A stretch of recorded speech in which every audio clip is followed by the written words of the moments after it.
What's up everybody? Before the video starts, I'm Captain Flipper. I go to thrift stores and garage sales, I buy items, and I sell them for profit on eBay. So if that's something that interests you, please consider liking the video and subscribing, and make sure to stick to the end of the video to see what everything's worth and how much profit should be made. So without further ado, let's get started. Fish in a barrel. Here I am at the first thrift store, and this thrift store doesn't really have too much of a toy selection. This is pretty much the only bin of toys, so I usually don't have too much luck, but in this case I was able to find this Knuckles figure, and it piqued my interest. And as I kept looking, I actually found a Sonic figure that goes with it. Anytime you find one toy, you should kind of look to see, because sometimes when there's one, there's more. And I happened to find the Sonic one. Now, these two figures are actually worth a decent amount, but unfortunately, as you can see, the Sonic, his hand is all chewed up, so I decided not to buy that one. And this one's kind of funny because if you know Stephen King's pen name, it's Richard Bachman. So once I saw Richard Bach, I got kind of excited because those books are extremely valuable, but this is pretty much worthless. And as I continue, I found this Ford piece of luggage. The second I saw Ford, I was like, okay, let me look into this. And right behind it was another one, and I think it was $3 and $2. I don't know why they were priced differently, but they were. And this was a great find. And at the next thrift store, I'm looking at the plushes. It's usually the first place I look. Ever since they moved the bin of plushes, I haven't had too much luck. They kind of moved it to a more central location, but I found this moose, so it was nice. And then my wife came and she found these LL Bean boots. We thought they'd be pretty valuable, but they are, but I just wasn't confident spending $25 for them. It was kind of pricey. And at the next thrift store, here I am looking at the plushes again. It's kind of my go-to. And I found this Teddy Ruxpin plush. He actually speaks, and it was a pretty cool find. Some of them are worth more. This one's not worth as much.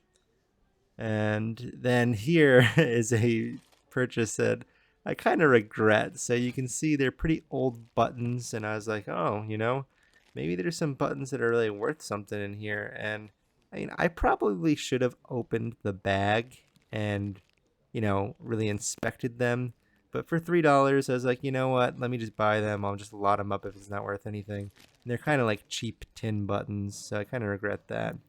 Now, at the next thrift store here, I found some SpongeBob Imaginext, and I've just always done well with SpongeBob Imaginext. I seem to find it everywhere, and anytime I buy it, I always make a decent profit. So, although this was kind of more than I typically spend for it, it was still a good purchase.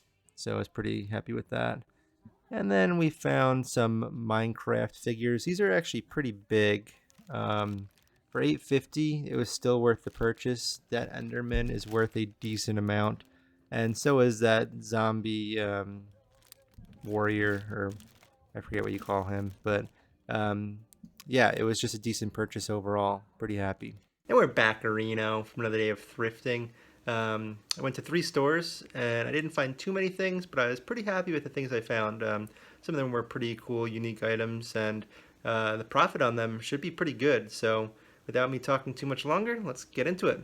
So here's everything that I bought.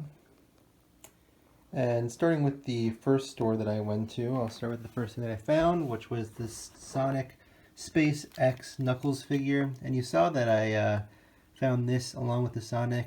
Unfortunately, the Sonic, his hand was chewed up. This one is in pretty good used condition, and I'm recording this a couple days after being at the thrift store, and the sold listing that I saw is no longer there. So I'll show you one that is going for $35 that has 10 watchers. I think the sold listing I saw for the Knuckles was around $25, which I think is a pretty accurate price. So I'm going to try to sell this for $25. The Sonic one was worth much more. It is pretty unfortunate that the hand was broken, but still, I only paid 30 cents for this, so it's a great buy. Then at the same store, I found these Ford garment bags, and if they were with the duffel bags, they would go for like $100 a set, but I have 2 garment bags, and like I said, I paid $2 for one of them, and $3 for the other one. This one you can clearly see Ford Eddie Bauer, and this one's a little harder to see, but you can see Ford there. Now this one sells for more, and it should sell for around $50. There's some sold listings. And the one under it should sell for around 32, around the $30 mark. So for spending $5, $80 is a really good buy.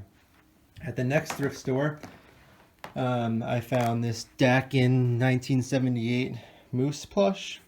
It just looks kind of old, kind of unique, and Dakin usually sells pretty well for me. So it was only $1, and I saw sold listings for like $12, so nothing crazy, but still decent profit. Like I said, with this thrift store, the plush bin used to be kind of in a corner, and I feel like I found a lot more things when it was there. They recently moved it to a more centralized location, and I think that it's been kind of picked more, so it's harder to find things in that one. But at the next store, I found this Teddy Ruxpin. Honestly, I've never heard of Teddy Ruxpin before, but he talks. Together we make a great team. Yeah, we do. So I paid $1 for him, and I should get about $10, so that's cool. And like I said, the regret purchase is these buttons. Now you can see, if I can get a close enough look, it looks like some of these were kind of like military-ish, which is kind of what piqued my interest. But as you can hear, it's like tin. They're pretty much junk. I might just lot them up and see what I can get for an auction. I only paid $3, so I think I could probably get my money back. And then at the next thrift store, I found this SpongeBob Imagine X for $6.50. Like I said, Imagine X always does well for me.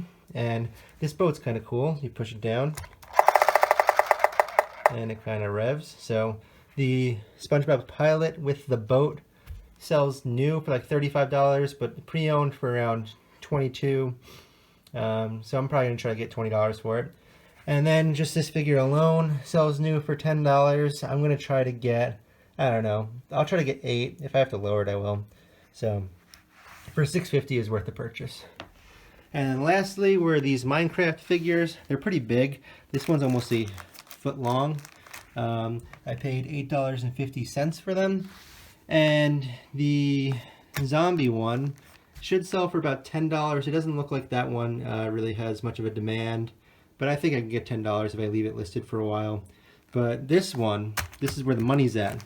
I saw sold listings for $40 for this guy.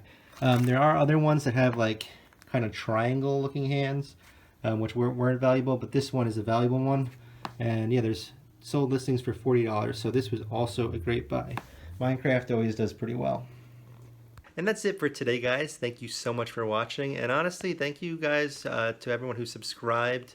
Really, I did not expect my channel to grow this fast. I'm almost at 100 subscribers, so that's really awesome. If you haven't subscribed and you liked the video, please consider subscribing. And once again, just leave any comments, anything that you think I can do to improve. Like this video, I decided to add commentary over when I'm shopping. I had some suggestions to do that. So tell me if you liked it, tell me if you didn't. And as always, I will catch you guys on the flippity flop.